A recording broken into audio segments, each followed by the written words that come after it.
গৃহবন্দী কবি বুলমণি বুঢ়ী।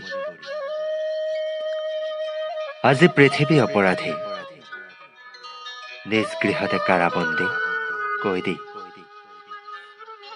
বিচাৰপতিত বহিছে প্ৰকৃতি, বিহিছে মৃত্যুদণ্ড।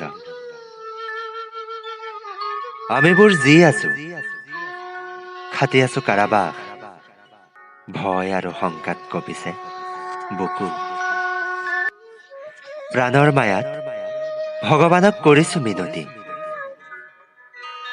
দিন পৰক শুনানিৰ, হওক জামিন নহওক ফাঁচীৰ অৰ্ডাৰ।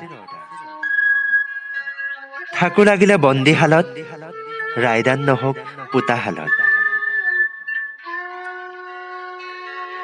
জীৱনৰ ৰং বিচাৰি ধন সম্পত্তিৰ প্ৰতিযোগিতাৰ বাবে কিমান যে দৌৰা দৌৰি। পোৱা নোপোৱা হিচাপত থকা মানৱ জাতি আজি ধাৰাসায়ী।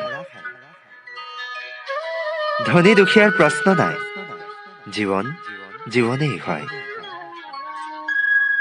আজি টকাৰ মূল্য নাই, টকা দলিয়াই কিনিবলৈ ঔষধো নাই।